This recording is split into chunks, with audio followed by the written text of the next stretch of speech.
السلام علیکم ورحمۃ اللہ وبرکاتہ۔ میں محمد عثمان خان قادری رضوی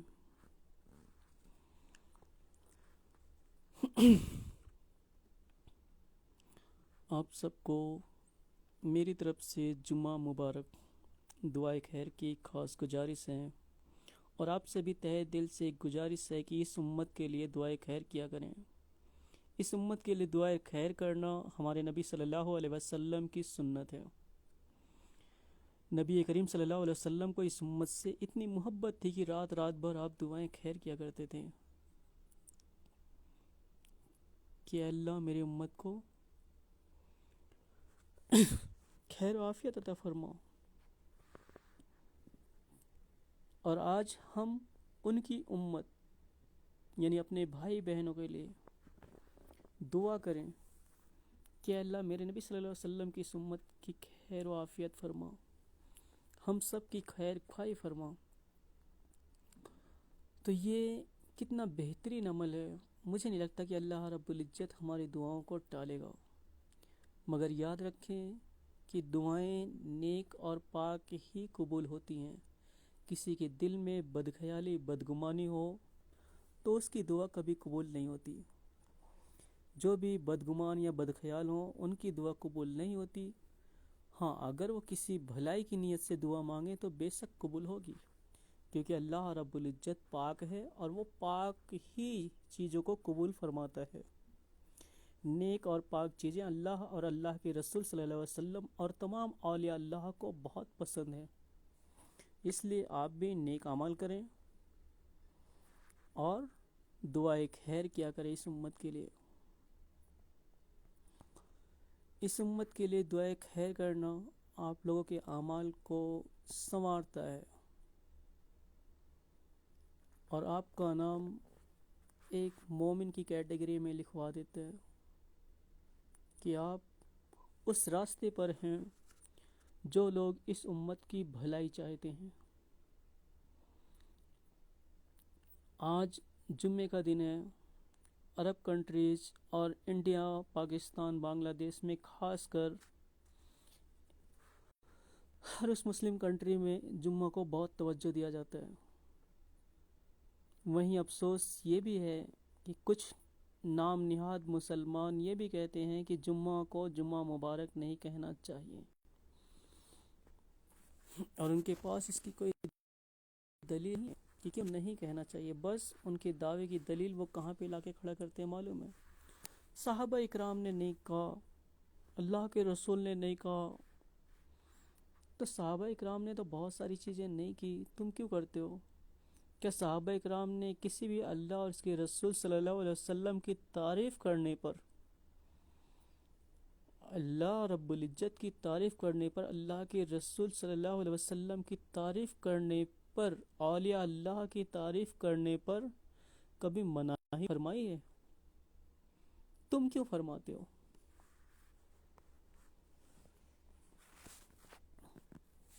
کیا صحابہ اکرام نے کبھی کسی منافق، کسی مرتد، کسی مشرک کو اپنا بھائی مانا ہے؟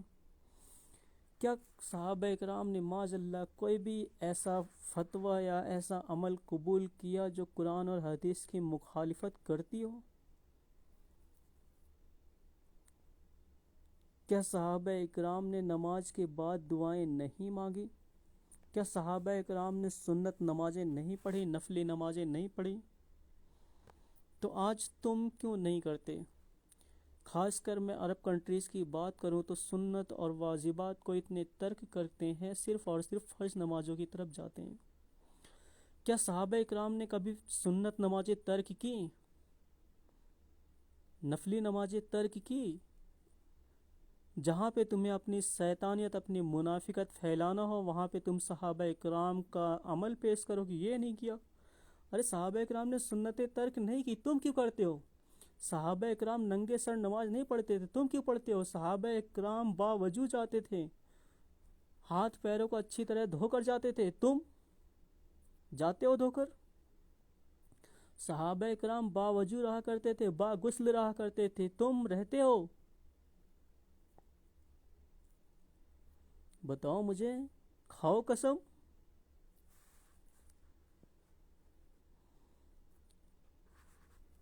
یہ دین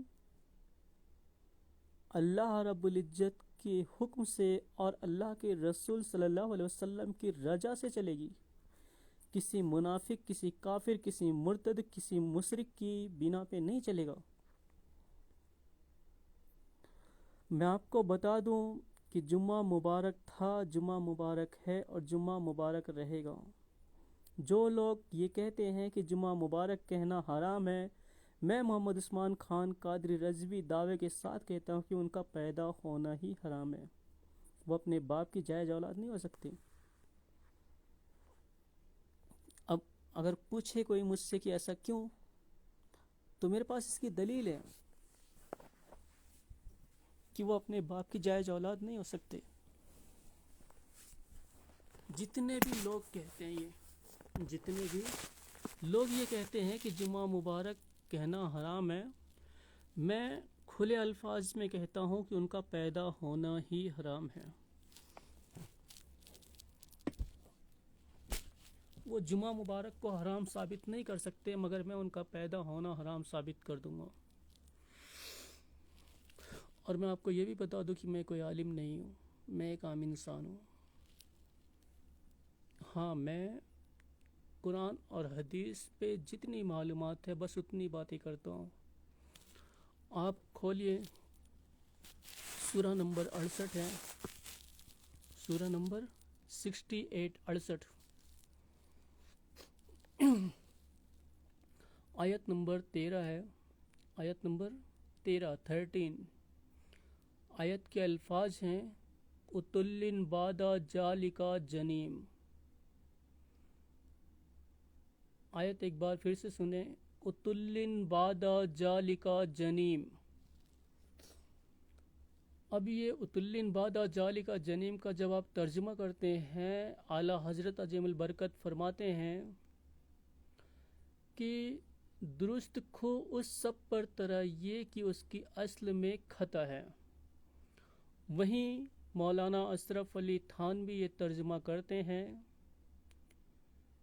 کہ اس کی مثال یوں ہے کہ وہ حرام زادہ ہے۔ اشرف علی تھانوی نے پورے الفاظ میں لکھا کہ اس کی مثل یہ ہے کہ وہ حرام زادہ ہے۔ اور جنیم کا جو مطلب ہوتا ہے جنا سے پیدا ہوا، جنیم کا جو معنی ہے وہ جنا سے پیدا ہوا، یعنی وہ اپنے باپ کی جائز اولاد نہیں ہے۔ اب بات کرتے ہیں کہ یہ کون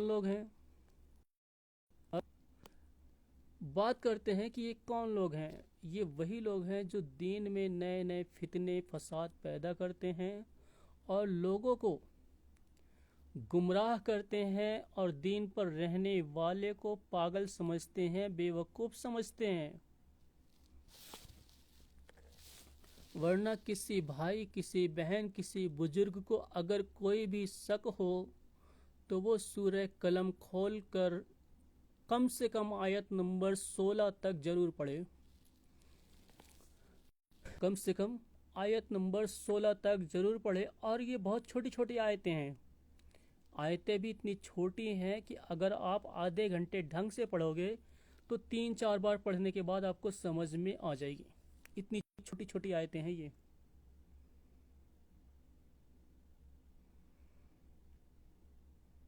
میں دعوے سے کہتا ہوں کہ میں فی ترجمہ پڑھتا ہوں، میں فی ترجمہ پڑھتا ہوں،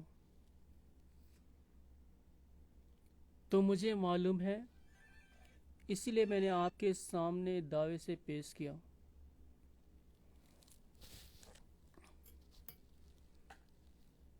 صحیح، اسی لیے میں نے یہ آیتیں آپ کے ساتھ دعوے کے ساتھ پیش کیا ہے۔ اب وہ لوگ جمعہ مبارک کو حرام ثابت نہیں قرار دے سکتے، کیونکہ جمعہ مبارک حدیثوں سے ثابت ہے۔ جمعہ مبارک حدیثوں سے ثابت ہے، اس کی مثال لوگ کچھ اس طریقے سے بھی دیتے ہیں کہ بہت سارے نبی اور رسول آج ہی کے دن پیدا ہوئے، کافی سارے ولی آج ہی کے دن پیدا ہوئے، حضرت آدم علیہ السلام کی توبہ بھی آج ہی کے دن قبول ہوئی۔ اور ان باتوں میں ایک بات یہ بھی ہے کہ اللہ کے رسول صلی اللہ علیہ وسلم نے فرمایا ہے کہ جمعہ عید المومنین ہے، مومنوں کے لیے خوشی کا دن ہے، اور خوشی کے دن کا اظہار کرنے کو حرام قرار دینے والے یہ کس گندی نالی کے کیڑے ہیں آپ سمجھ سکتے ہیں، کس گندی نالی کے کیڑے ہیں یہ آپ خود سمجھ سکتے ہیں۔ میں نے آیتوں کے ساتھ میں انہیں کھلے الفاظ میں نے وہ ثابت کیا جو میں انہیں کہتا اور سمجھتا ہوں، اور میں ابھی بھی کہتا ہوں میں اپنی طرف سے کوئی بات نہیں کرتا جب تک کہ مجھے قرآن اور حدیث سے اس کی اجازت نہ ملے۔ اب آپ بتائیں، ایک طرف اللہ کے رسول صلی اللہ علیہ وسلم یہ فرمائے کہ جمعہ عید المومنین ہے، اور دوسری طرف خود کو مسلمان کہنے والا، لا الہ الا اللہ محمد رسول اللہ صلی اللہ علیہ وسلم پڑھنے والا یہ کہے جمعہ مبارک کہنا حرام ہے، تو ہم کس کی بات مانیں گے؟ ہم پر ان فتنے بازوں کی بات کو ماننا فرض ہے، یا اللہ کے رسول صلی اللہ علیہ وسلم کی حدیث پر عمل کرنا فرض ہے؟ پہلے اللہ رب العزت کا کلام یعنی قرآن کو ماننا ہے، دوسرا حدیث کو ماننا ہے، پھر اگر ہمیں کوئی مسئلہ سمجھ میں نہ آئے تب ہمیں علماء کے قول کو نقل کرنا ہے یا اٹھانا ہے۔ اب جب حدیث مبارکہ میں صاف صاف الفاظ میں فرمایا گیا کہ جمعہ عید المومنین ہے، عید المومنین کا جب آپ ترجمہ کریں گے تو مومنوں کے لیے خوشی کا دن ہوتا ہے۔ کیا ہوتا ہے؟ مومنوں کے لیے خوشی کا دن۔ تو یہ شیطان کے بچے، یہ شیطان کے ایجنٹ، یہ دوغلے لوگ، ان کی پیٹ میں درد کیوں اٹھتا ہے معلوم؟ کہیں مومنوں کی خوشی دیکھ کر ان کے ابا ابلیس کو تکلیف نہ پہنچے۔ ان کے ابا ابلیس کے پیٹ میں جو درد ہوتا ہے، اسی لیے ان کے بچے یعنی ابلیس کے بچے پہلے ہی سے لوگوں میں یہ فتنہ، یہ فساد عام کر دیں کہ جمعہ مبارک کہنا حرام ہے۔ کئی قول سے میں انہیں باطل ثابت کر سکتا ہوں کہ جمعہ مبارک کہنا حرام نہیں ہے۔ یہ جو کہتے ہیں کہ جمعہ مبارک کہنا حرام ہے، اصل میں ان کا پیدا ہونا ہی حرام ہے۔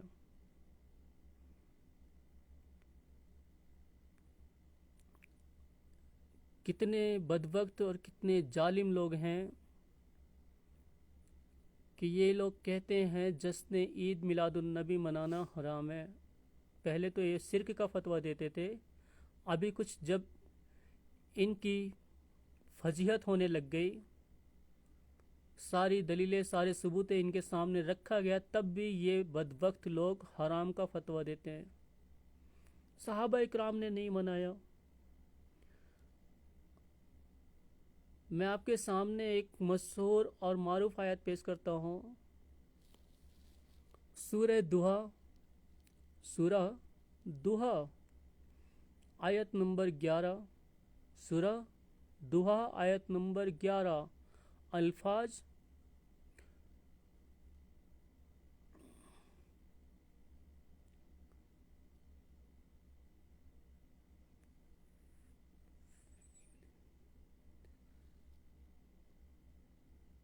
آیت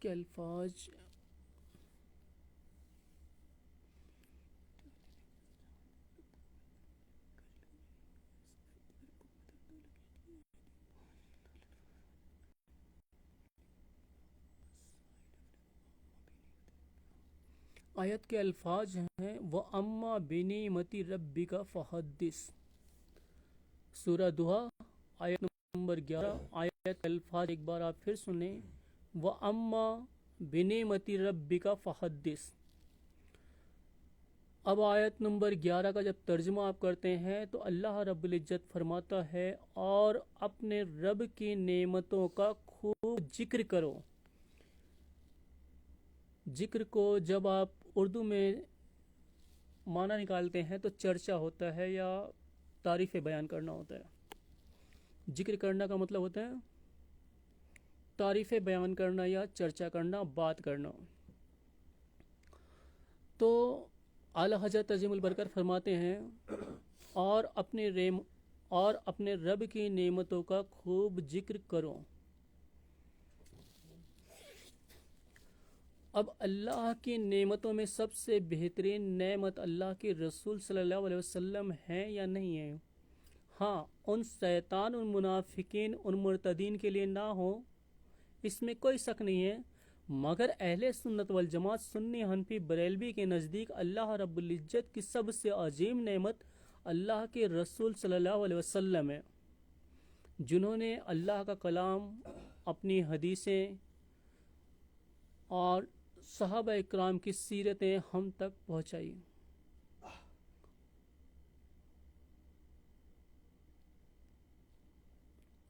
تو ہمارے لیے سب سے عظیم نعمت کون ہے؟ اللہ کے رسول صلی اللہ علیہ وسلم۔ ہاں، ان شیطان، ان منافقین، ان مرتدین کے لیے نہ ہو اس میں کوئی شک نہیں، کیونکہ انہیں تو فتنے اور فساد ہی پیدا کرنا ہے نا، انہیں دین کا کام تھوڑے کرنا ہے۔ یہ تو مسلمان ہو کے تھوڑے پیدا ہوئے ہیں، ان کا تو کام ہی ہے فتنے اور فساد پیدا کرنا، دین میں انتصار پھیلانا، نا اتفاقیاں پیدا کرنا۔ یہ تو ان کا عمل ہے کہ جب دین میں فتنے اور فساد پیدا ہوگی تو ان کے جیسے شیطان اپنی روٹیاں سیکیں گے، عوام کی گمراہی میں یہ اپنی خوش خیالی کا، خوش فہمی کا اقرار کریں گے۔ ایسے جلیل، ایسے گھٹیا یہ تفرقے باز لوگ ہیں، اور مجھے حیرت ہوتی ہے کہ عوام ان کی باتوں میں بڑی آسانی سے آ جاتی ہے، پتہ نہیں کون سی گھوٹی پلا دیتے ہیں۔ جیسے آج اسرائیل ہے کہ کہیں بھی حملہ کرے گی، کہہ دے گی ہم نے تو آتنکوادیوں پہ حملہ کیا۔ ویسے یہ لوگ ہیں، کتنے بھی کفریات باتیں کریں گے، یہ کہیں گے ہم نے تو دین کا کام کیا۔ اب آپ کہیں گے میں ان کی مثال اسرائیل سے دیتا ہوں، ارے یہ تو اسرائیل سے بھی گھٹیا لوگ ہیں۔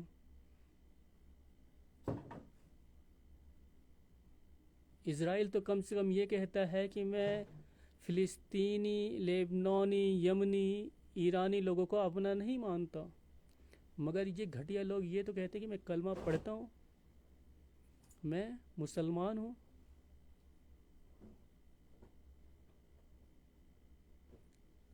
آج اسرائیل جب گریٹر اسرائیل کا نقشہ پیش کیا تو نہ جانے کتنے ملکوں سے ہوتا ہوا اس کا نقشہ گیا۔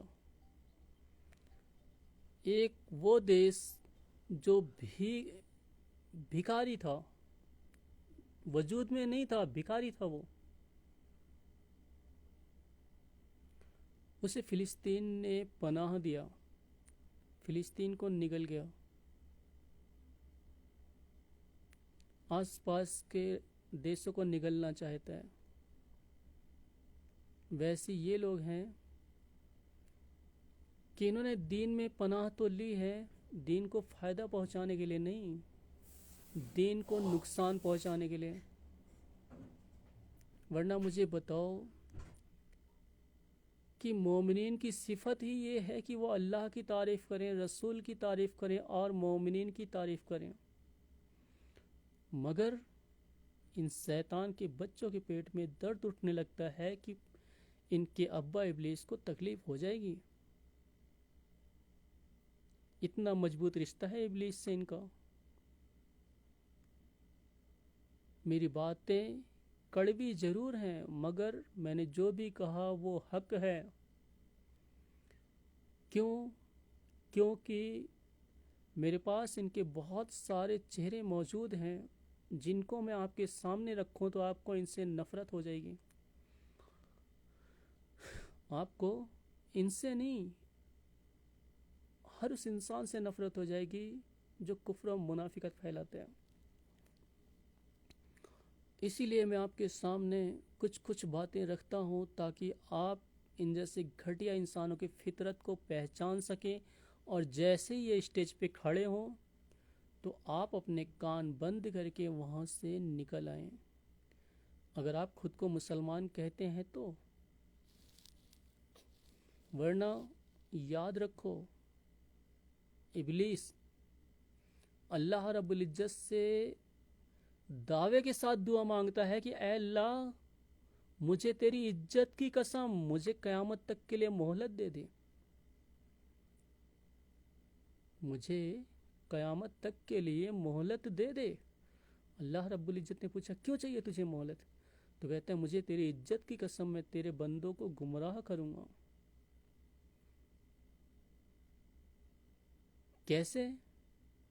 جب اللہ رب العزت نے پوچھا کیسے، تو کہتا ہے جب یہ سیدھے راستے کی طرف جائیں گے تو میں انہیں موڑ کر، سیدھے راستے سے موڑ کر بہکا دوں گا تاکہ یہ سیدھے راستے پر نہ چل سکیں۔ اور آج یہ ابلیس کے ایجنٹ، ابلیس کے بچے، ابلیس کے دلال لوگ کر کیا رہے ہیں؟ کہیں عرس منانا حرام ہے، کہیں مزاروں پہ جانا حرام ہے، کہیں شرک ہے، کہیں غیر اللہ سے مدد مانگنا شرک ہے۔ انہیں غیر اللہ کا مطلب سمجھ میں آیا تھا؟ انہیں غیر اللہ کا وہ مطلب سمجھ میں آیا تھا جو سورہ الفاتحہ آیت نمبر 4 میں یہ پڑھتے ہیں، اے اللہ ہم تیری عبادت کرتے ہیں اور تجھی سے مدد چاہتے ہیں۔ ایاک نعبد و ایاک نستعین، اے اللہ ہم تیری عبادت کرتے ہیں اور تجھی سے مدد چاہتے ہیں۔ یہ بات ان کی سمجھ میں آئی کہ اس آیت کا مفہوم، اس آیت کا معنی کیا ہے؟ اس آیت کا مفہوم یہ ہے، معنی یہ ہے کہ ایک مسلمان اللہ کے علاوہ کسی بھی معبودان باطل کی پرستش نہیں کرتا، پوجا نہیں کرتا، عبادت نہیں کرتا۔ ورنہ اگر اس آیت کا مفہوم، اس آیت کا معنی یہ لے لیا جائے کہ غیر اللہ سے مدد مانگنا ہی شرک ہے، تو مجھے یہ بتاؤ کہ الحمدللہ رب العالمین، الحمدللہ رب العالمین، اے اللہ ساری خوبیاں، ساری نعمتیں تیری ہے جو سارے جہان کا مالک ہے۔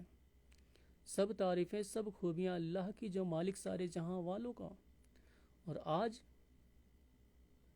ہر کوئی اپنے اندر کی خوبی کو دیکھتا ہے، اپنے آس پاس کی خوبی کو دیکھتا ہے اور لوگوں میں بتاتا ہے کہ اس انسان میں یہ خوبی ہے، یہ تعریف ہے اس کی۔ تو یہ شرک نہیں ہے کیا؟ یہ شرک نہیں ہے، یہ بھی تو شرک ہے نا، کیونکہ اللہ رب العزت کی تو ساری تعریفیں ہیں، ساری خوبیاں ہیں اللہ میں، اور یہاں تم انسانوں میں خوبیاں دیکھ رہے ہو۔ تو ان کے قول کے مطابق بھی یہ کفر پہ ہیں اور مشرک ہیں۔ یہ ان کی قول کے مطابق میں انہیں مشرک ثابت کرتا ہوں۔ یہ ہم بریلویوں کو مشرک کہتے ہیں، یہ خود کی قول سے ہی مشرک ہیں اور کفر پہ ہیں۔ اس کو میں آگے چل کر آیت نمبر، سورہ نمبر 4 آیت نمبر 1 میں بتاتا ہوں۔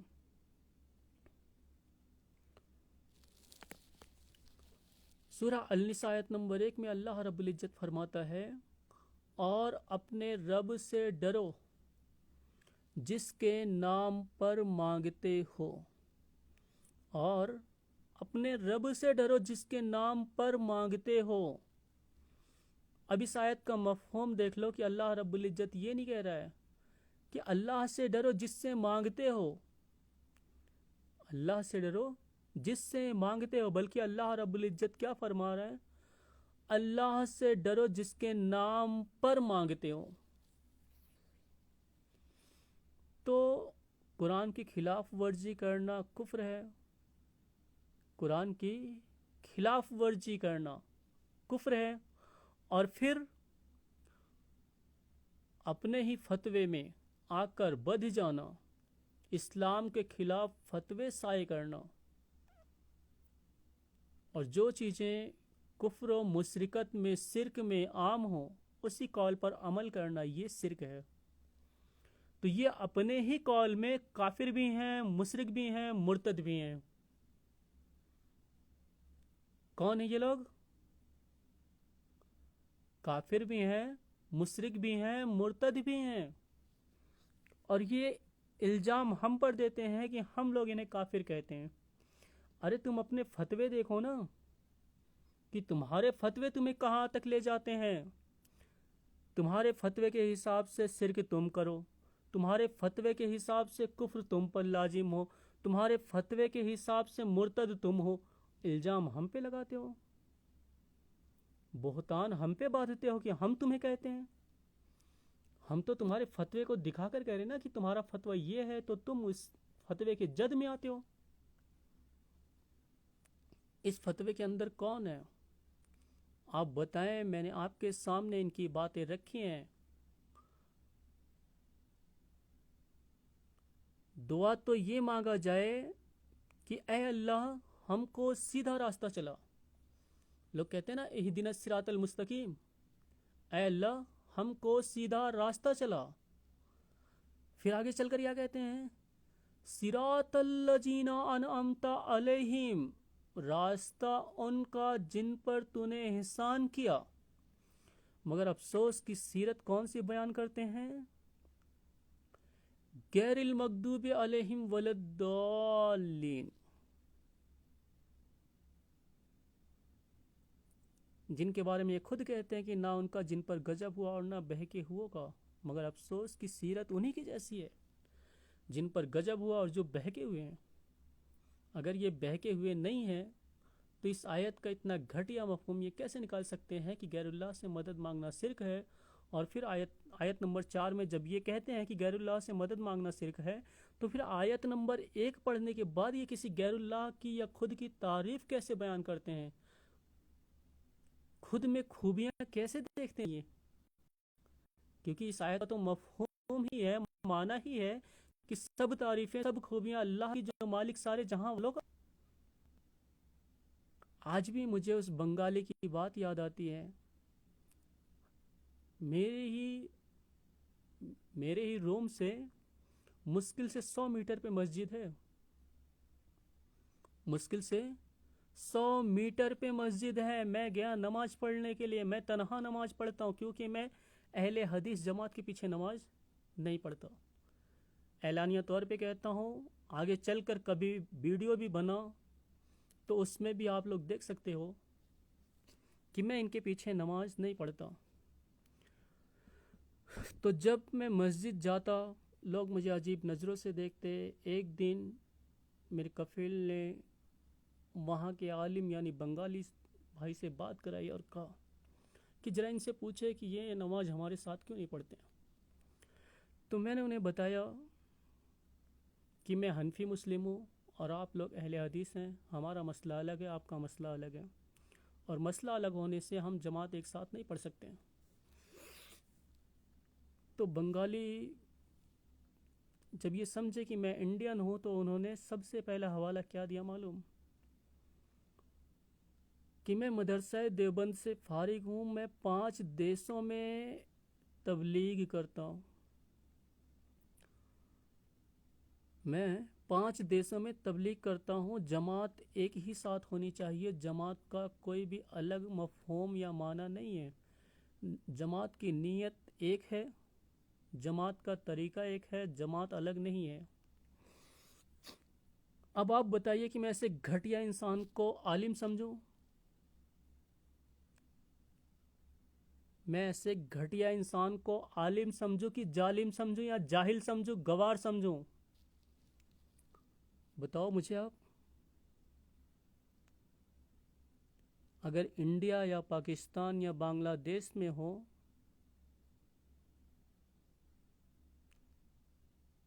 یا خود عرب کنٹریز میں رہ کر بریلوی لوگوں کو یہ مشرک کہتے ہیں۔ کیا کہتے ہیں؟ مشرک، جبکہ اپنے قول کے حساب سے یہ خود ہی مشرک ہیں، مگر الزام اور بہتان ہم پہ باندھتے ہیں، ہم پہ لگاتے ہیں۔ اور یہاں پہ کیا کہتا ہے کہ سب مسلمان ہیں. تو یہ دوگلے پنتھی، یہ منافقت کیوں؟ ایک طرف تو تم ہمیں مشرک کہتے ہو، دوسری طرف مسلمان بھی کہتے ہو. تو ہم تو تمہیں کافر سمجھتے تھے، کافر کہتے ہیں، اور آئندہ جب تک زندہ رہیں گے، مرنے کے بعد بھی تمہیں سوال و جواب میں ہم تمہیں کافر ہی کہیں گے. ہم نے تو اپنے قول سے سمجھوتا نہیں کیا. ہم تمہیں کافر کہتے تھے، کافر کہتے اور کہتے رہیں گے. کافر سمجھتے ہیں، سمجھتے تھے، سمجھتے اور سمجھتے رہیں گے. ہم نے تو اپنے قول میں سمجھوتا نہیں کیا. اپنے قول میں سمجھوتا کس نے کیا؟ تم نے کیا نا. نہیں، ایک طرف تو تم حرام خور لوگ ہمیں مشرک کہتے ہو، دوسری طرف مسلمان بھی کہتے ہو. تمہارے سر پہ ڈنڈے نہ بجائیں ہم تو کیا بجائیں؟ تمہارے سروں پہ تو جوتے بجنے چاہیے. جس دن عرب کے لوگوں کو یہ مسئلے، یہ مسائل معلوم ہو گئے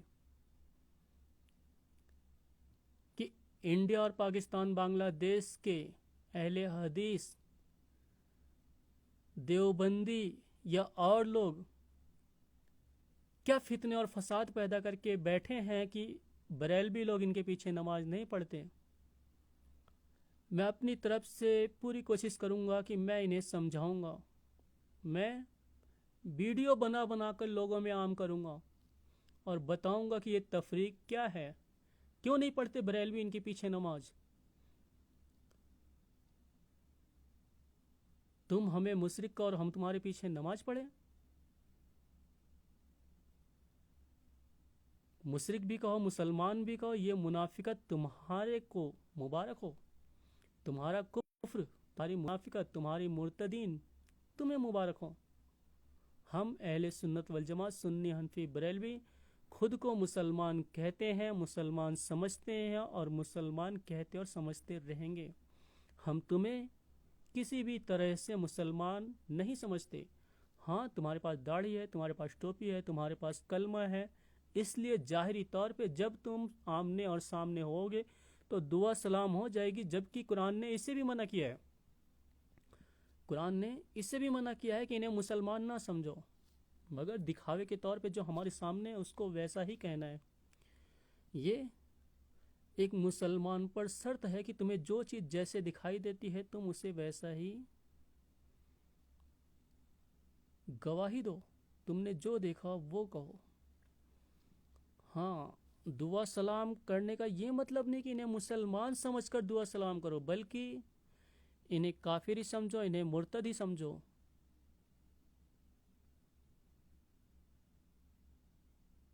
انہیں کافر سمجھو، مشرک سمجھو، مرتد سمجھو، جو خود ان کے فتوے سے ثابت ہے. ہم ان پر کوئی فتویٰ نہیں ڈال رہے ہیں، یہ خود اپنے اوپر فتویٰ ڈال کے بیٹھے ہیں. یہ تو ہم پہ الزام لگاتے ہیں کہ ہم انہیں کہتے ہیں.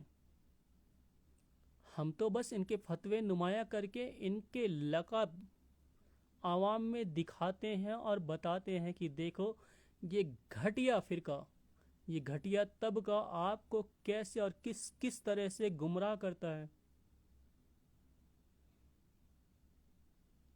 یہ مسلمان نہیں ہیں، یہ شیطان کے بچے ہیں، شیطان کے دلال ہیں، شیطان کے ایجنٹ ہیں. تبھی یہ چاہتے ہیں کہ ہمارے ابا ابلیس کو کوئی تکلیف نہ ہو، ان کے ابا ابلیس کو کوئی تکلیف نہ ہو. اتنا محبت ہے انہیں ابلیس سے. اور قربان جاؤ ہم سنی، حنفی، بریلوی، مسلم پہ. ہم اپنے والد محترم حضرت آدم علیہ السلام اور ان کے اولادوں کی سنت پر عمل کرتے ہیں اور فخر سے کہتے ہیں کہ ہم مسلمان ہیں. فخر سے کہتے ہیں کہ ہمارے قرآن، ہمارے حدیث میں یہ بات ہے. دعوے سے کہتے ہیں. آپ لوگوں نے میری باتیں سنی ہوگی، میں نے اپنے دعوے کی آیتیں پیش کر کے فرمائی،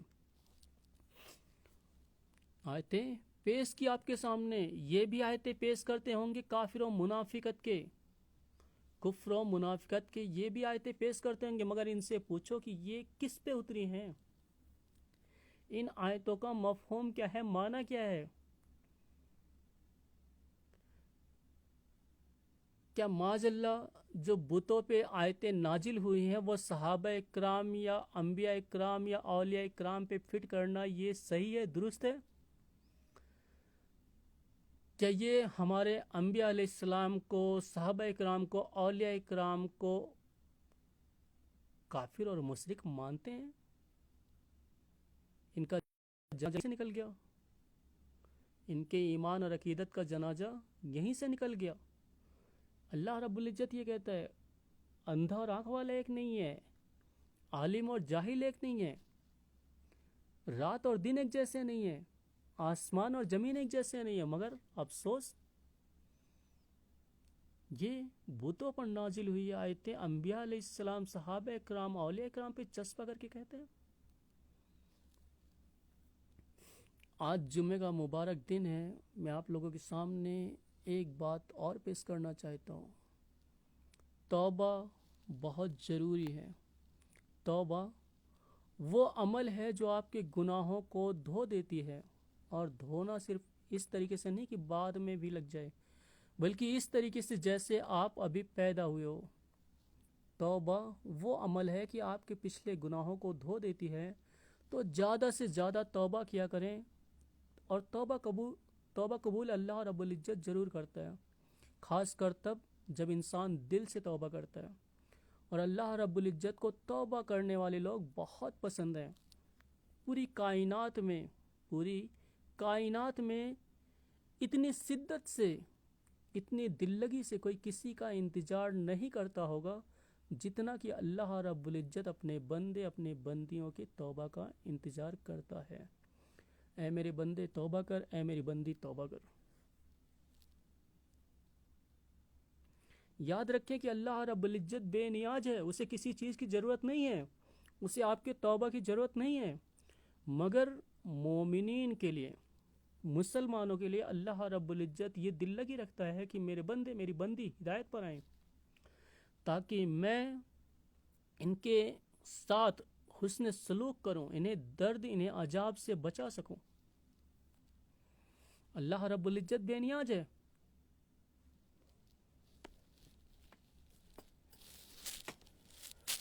تو میں آپ کے سامنے وہ آیت پیش کرنا چاہتا ہوں جو توبہ کرنے کی سب سے بہترین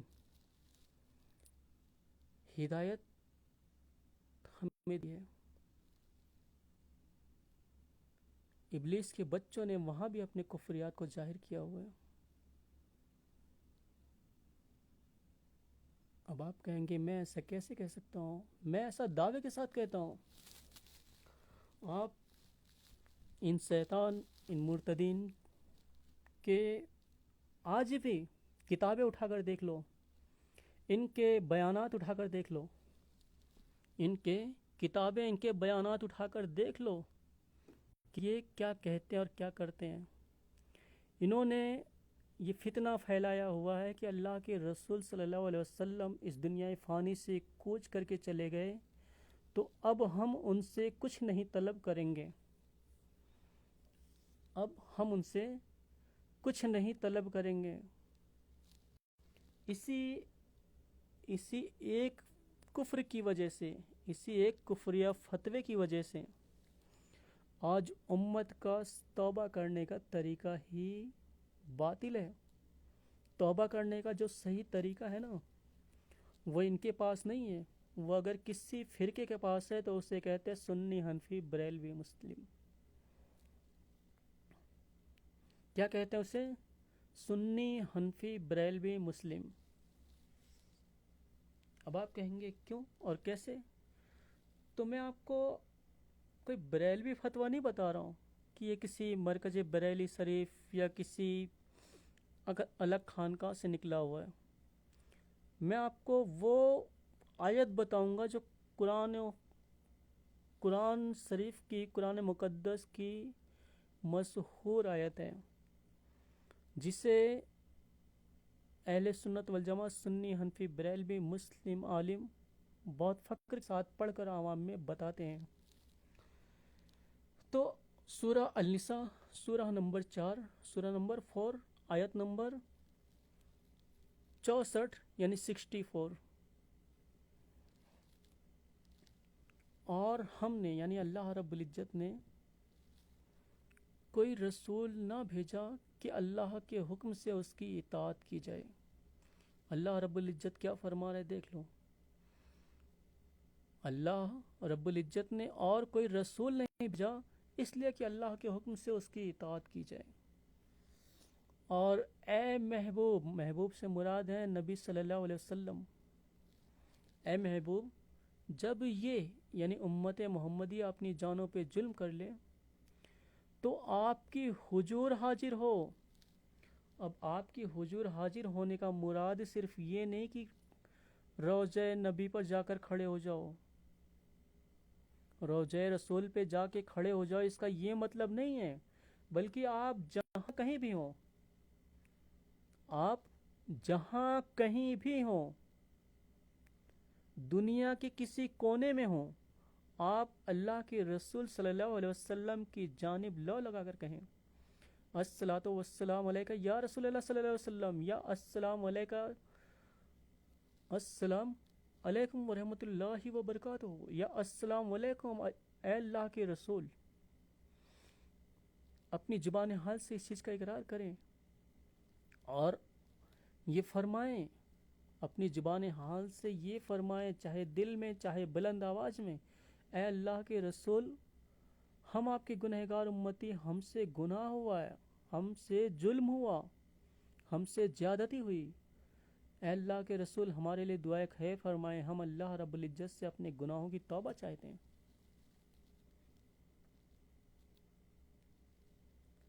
لو لگانے کا یہ مطلب ہے. تو آپ کی حضور حاضر ہوں اس کا یہ مطلب ہے کہ اللہ کے رسول صلی اللہ علیہ وسلم کی بارگاہ میں توبہ کریں. تو پھر اللہ سے معافی چاہیں اور رسول صلی اللہ علیہ وسلم ان کی صفات فرمائیں، یعنی ان کے لیے دعائے خیر فرمائیں کہ اے اللہ ان کی جائز تمناؤں کو قبول فرما، میرے امتیوں کو معاف فرما. تو بے شک اللہ کو بہت توبہ قبول کرنے والا مہربان پائیں گے. یہ کون کہہ رہا ہے؟ کوئی بریلوی عالم کہہ رہا ہے کیا؟ کوئی دیوبندی عالم کہہ رہا ہے کیا؟ کوئی اہل حدیث عالم کہہ رہا ہے؟ کوئی سیاہ عالم کہہ رہا ہے؟ یہ تو قرآن کہہ رہا ہے نا کہ جب یہ یعنی امت محمدیہ اپنی جانوں پہ ظلم کرے تو رسول صلی اللہ علیہ وسلم کی بارگاہ میں حاضر ہوں. اب اگر ان کی بات کو مان بھی لے تھوڑے دیر کے لیے، میں کبھی بھی ان کی بات کو حق نہیں مانتا، آپ کو بتانے کے لیے صرف کہہ رہا ہوں، سمجھانے کے لیے کہ اگر ان کی بات کو یہ مان لیا جائے، یہ کہتے ہیں کہ یہ تو اللہ کے رسول صلی اللہ علیہ وسلم کی حیات مبارکہ میں تھا، جب آپ حیات سے تھے تب کے لیے یہ صورت تھی کہ لوگ آپ کے پاس آتے. نہیں میرے دوست، نہیں میرے بھائی، نہیں میرے عزیز، ایسا نہیں ہے. کیا اللہ کے رسول صلی اللہ علیہ وسلم کے وفات کے بعد لوگوں سے گناہ ہونا کم ہو جاتا یا کم ہو گیا؟ نہیں ہوا نا. تو توبہ کی جب مقبولیت ہی یہ رکھی گئی کہ اللہ کے رسول صلی اللہ علیہ وسلم کی بارگاہ میں حاضر ہو کر دعائے خیر کریں. اب یہ کہتے ہیں اللہ رب العزت تو تمہاری جانوں سے بھی زیادہ قریب ہے، تو کیا معاذ اللہ صحابہ کرام جن کے لیے اللہ رب العزت یہ فرماتا ہے کہ وہ اللہ سے راضی اور اللہ ان سے راضی، تو یہ آیت معاذ اللہ کے صحابہ کرام کے لیے نازل ہوئی؟ استغفر اللہ، اللہ کے رسول صلی اللہ علیہ وسلم پہ یہ آیت صحابہ کرام کے لیے نازل ہوئی تھی؟ بلکہ کفار و مشرکین اور عام مسلمان جو گناہ کرتے تھے ان کے لیے، جو ناسمجھ تھے ان کے لیے آیتیں نازل ہوئی. یہ آیت لوگوں کو پاک کرنے کے لیے ہوئی ہے. توبہ مقبولیت کی علامت ہے یہ کردار. مگر ان شیطانوں نے، ان منافقوں نے، ان مرتدوں نے وہ بھی ختم کر دی کہ یہ تو حیاتی آیت تھی، اب آپ حیات سے نہیں تو اس آیت کو منسوخ کر دیا. ارے اس آیت کو منسوخ کہاں سے ہوا؟ کیا دوسری کوئی آیت نازل ہوئی؟ دوسری کوئی آیت نازل ہوئی ایسی کہ اب آپ اللہ کے رسول صلی اللہ علیہ وسلم کی بارگاہ میں لو نہ لگائیں؟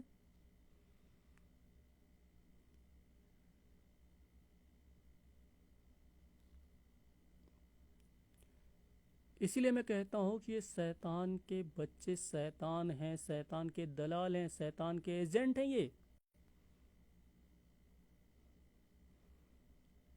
یہ حضرت آدم علیہ السلام کو اپنا باپ نہیں مانتے، یہ حضرت آدم علیہ السلام کو اپنا باپ نہیں مانتے، ان کو ابلیس نے گود لے لیا ہے،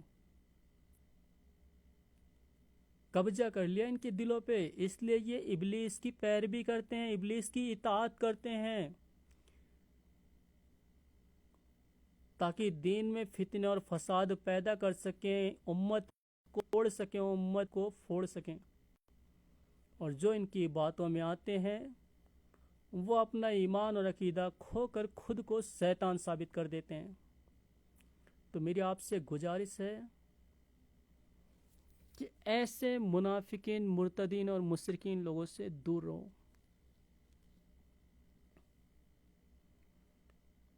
اگر کسی بھی بھائی، کسی بھی بہن، کسی بھی بزرگ کو میری کوئی بات بری لگی ہو تو معافی چاہتا ہوں، مگر میں ابھی تو میں نے صرف وہ باتیں کہیں جن کی مجھے اسلام سے اجازت ملی ہے۔ اسلام نے جو باتیں کرنے کی تاکید کی ہیں میں نے صرف وہی باتیں بیان کی ہیں۔ اگر کسی کو کوئی بات بری لگی ہو تو واپس سے وہ بات کر کے مسئلے مسائل کا حل لے سکتا ہے یا لے سکتی ہے۔ الحمدللہ اس کا پوری تسلی سے پوری صورت بیان کر کے، پوری تفصیل بیان کر کے ان کی بھی اصلاح ضرور فرماؤں گا، جن کے دلوں میں کوئی بھی بدخیالی یا بدگمانی ہو۔ میں کوئی عالم نہیں ہوں، ابھی بھی کہتا ہوں میں کوئی عالم نہیں ہوں، میں ایک عام انسان ہوں، میری حروف کی ادائیگی درست نہیں ہے، میں کسی مدرسے میں گیا نہیں ہوں، میں کسی مدرسے میں نہیں گیا ہوں، کسی عالم کے ساتھ اٹھنا بیٹھنا نہیں ہے، میں صرف اور صرف غلام تاج السریہ ہوں۔ اب آپ یہ کہیں گے کہ اٹھنا بیٹھنا بھی نہیں ہے اور غلام بھی ہو، تو پیر کا ہر مرید پیر کا غلام ہی ہوتا ہے، پیر کا ہر مرید پیر کا غلام ہی ہوتا ہے۔ وہ انسان کبھی بھی مرید ہو ہی نہیں سکتا جو خود کو بھی مختار سمجھے، وہ انسان مرید ہو ہی نہیں سکتا جو خود کو مالک سمجھے، پھر اس کی مریدی منسوخ ہو جاتی ہے۔ جب تک آپ پیر کو خود پہ توجہ نہیں دیں گے، پیر کی بات کو عام نہیں کریں گے، تب تک آپ مرید ہونے کا ثبوت نہیں دے سکتے۔ آپ کسی بھی ولی، کسی بھی پیر کے مرید ہیں تو آپ کو ان اولیاء اکرام کو خود پہ توجہ دینا پڑے گا، آپ کو یہ بتانا پڑے گا کہ آپ ان کے غلام ہیں۔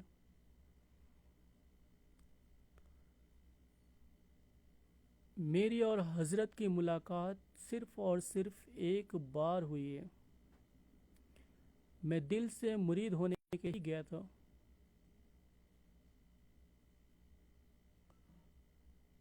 اندھیری بیسٹ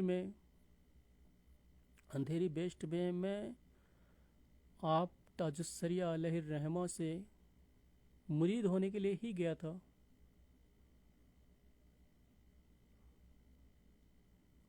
میں ان سے مرید ہو کے آیا تو میں نے اپنے جذبات، اپنے خیالات بدلے اور یہ فیصلہ کیا کہ آج سے میں اگر کوئی بات کروں گا تو صرف اور صرف قرآن اور حدیث کے دائرے میں کروں گا۔ اپنی ضرورت کے طور پہ میں آپس کے لوگوں میں چاہے جو بھی باتیں کروں، مگر اگر میں مسئلے اور مسائل پہ بات کروں گا تو صرف اور صرف قرآن اور حدیث کے دائرے میں کروں گا۔ دوستوں میں اور عام لوگوں میں جو باتیں ہوتی ہیں وہ حجت نہیں ہوتی ہیں، اس پر بحث کرنا بے وقوفی ہوتا ہے، مگر جو عام پبلک میں باتیں ہوتی ہیں وہ بحث ہوتی ہیں، وہ دعوے کی دلیل ہوتی ہیں کہ دیکھو اس نے پبلک میں یہ باتیں عام کی ہیں۔ تو میں غلام تاج السریہ ہوں، اس سے زیادہ میری کوئی اوقات نہیں ہے۔ میں نے حضرت کی باتوں کو دل سے لگایا ہے، میں بچپن سے ہی حضور غوث پاک رضی اللہ تعالیٰ عنہ کا، جنہیں آپ شیخ عبد القادر جیلانی رحمۃ اللہ تعالیٰ علیہ کہتے ہیں، ان کا میں محب تھا بچپن سے ہی۔ میں قادری سلسلے کو بچپن سے ہی مانتا آیا ہوں، مگر میں پیر رضوی سلسلے کا ہوں۔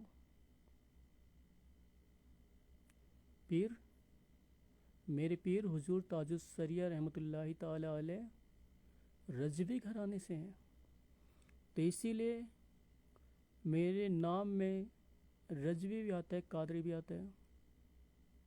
محمد عثمان خان قادری رضوی۔